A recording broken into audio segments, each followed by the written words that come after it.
Now, Senator Tim Kaine, Democrat of Virginia. He's a key member of the Senate Foreign Relations and Senate Armed Services Committee. Senator, thank you so much for joining us. First, you heard our MJ Lee at the White House report that the U.S. is now on what's described as high alert for what's being called a significant potential attack within the next week by Iran against Israel or the United States, for that matter.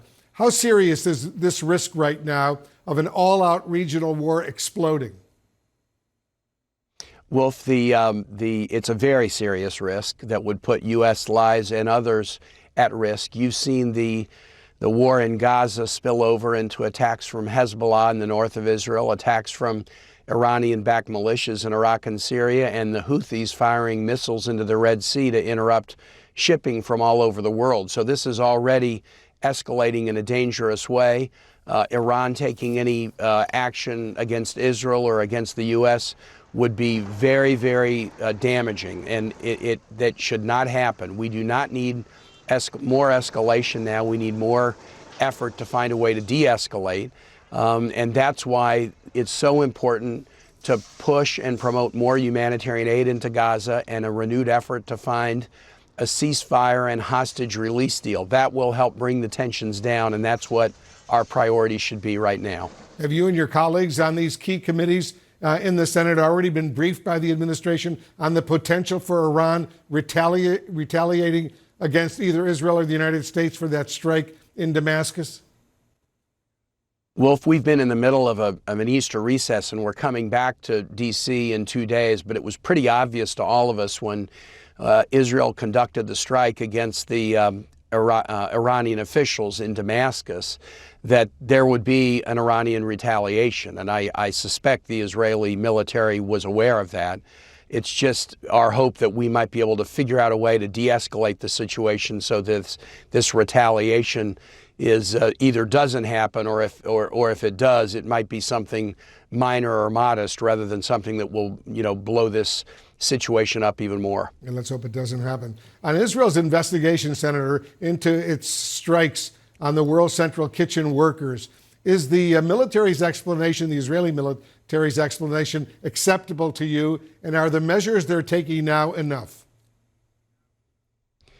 Wolf, the military explanation, they are taking steps.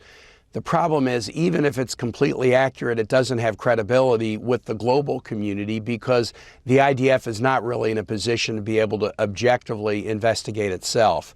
Remember, we're talking about international aid organizations, multiple organizations that want to know that they can be safe if they're delivering humanitarian aid in Gaza.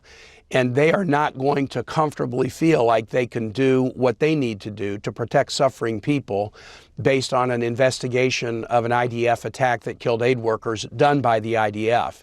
So there needs to be an international and independent investigation. That's the only thing that will provide some confidence and assurance to these international NGOs that they can go about their business of reducing suffering without running the risk of their own people being killed. I know you're calling for an independent investigation right now, but the White House clarified earlier today that the U.S. has no current plans to do that. How do you respond to that?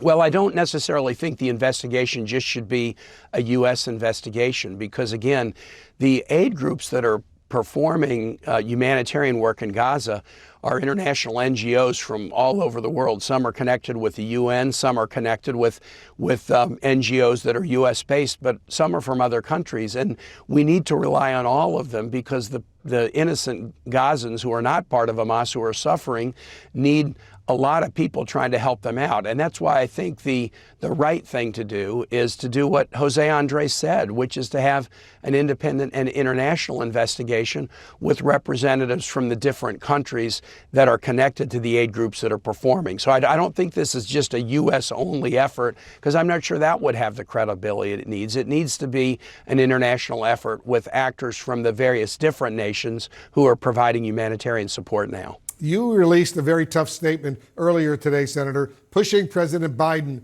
to get tougher on Israel. You called the opening of 2 new humanitarian aid routes into Gaza today an obvious solution that should have happened, in your words, months ago. So what more do you want to see from President Biden? Wolf, I've been very discouraged about the pace of humanitarian aid into Gaza. At the beginning of the Israeli military operation, frankly, even before it started, we were pushing, many of us in the Senate, for Israel to open the Kerem Shalom border crossing into southern Gaza. They were warning Gazans to move south to avoid war in the north. That was a good thing to do, but you can't tell millions of people to move and then throttle off aid to them. And it took Israel way too long to allow the Kerem Shalom crossing to open.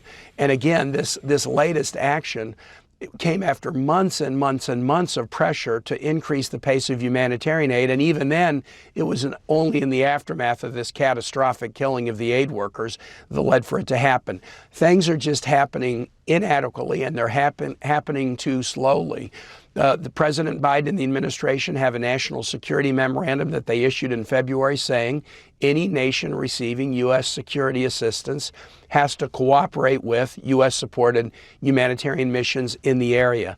And thus far, Israel has not done enough. I think what the President did in his conversation with the Prime Minister yesterday starts to move, and Israel did take actions, but we need to see a lot more. And I know this is going to be a major topic when we return to the Senate next week. We have hearings both with the USAID administrator and the Secretary of Defense queued up next week. We're going to be digging into this issue in those hearings and seeing what we can do to promote more humanitarian aid to Gazans. Senator Tim Kaine, thanks so much for joining us. We'll continue this conversation down the road.